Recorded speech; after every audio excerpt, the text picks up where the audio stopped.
Cette très belle peinture est intéressante à plus d'un titre. Elle correspond très bien à notre thème Bold and Beautiful, puisqu'elle représente Fateh Singh, dirigeant d'Udaipur.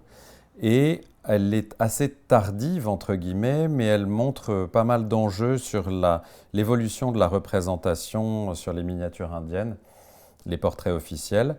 Elle vient de l'atelier de la cour de manière certaine. Ici, on est après 1884, début du règne de Fateh Singh. On voit que les couleurs sont très franches et on peut voir qu'il y a déjà une sorte d'influence de la photographie.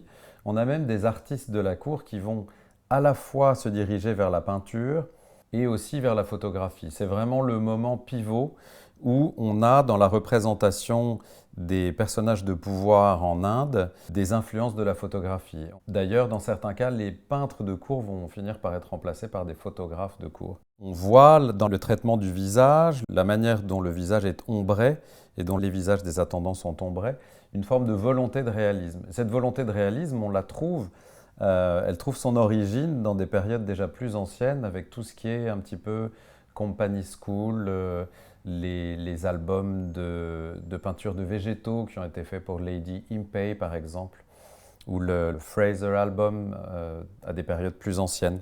Il y a une chose qui est très intéressante ici, on voit la manière dont les parties dorées ont été brunies, et on voit quand on regarde bien, autour des parties dorées, les traces du polissoir en agate qui a permis de rendre tout leur éclat à ces parties dorées. On voit aussi qu'il y a une forme d'estampage qui a été faite sur certains éléments du harnachement.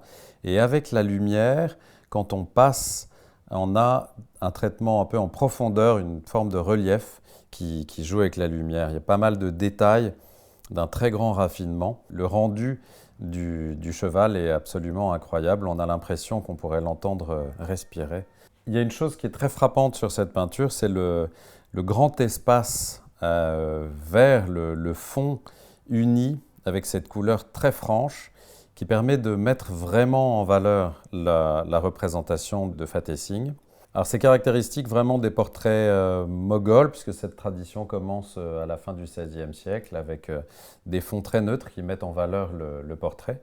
Il faut savoir qu'on part en fait en peinture d'une sorte de mélange entre les gravures européennes, leur influence, la peinture persane et la peinture traditionnelle indienne, qui est très liée au ragamala, donc aux représentations des émotions.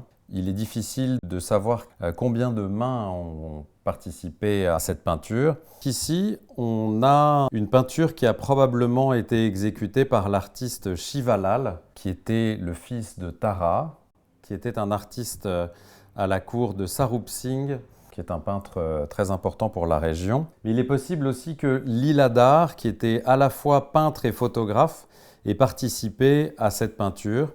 On a plusieurs peintures connues, certaines qui sont signées de Shivalal et d'autres de Liladhar qui sont extrêmement proches. En tout cas, de manière certaine, c'est une peinture des ateliers de la cour. On s'est intéressé pour la peinture indienne à l'identification majoritairement au départ des artistes moghols.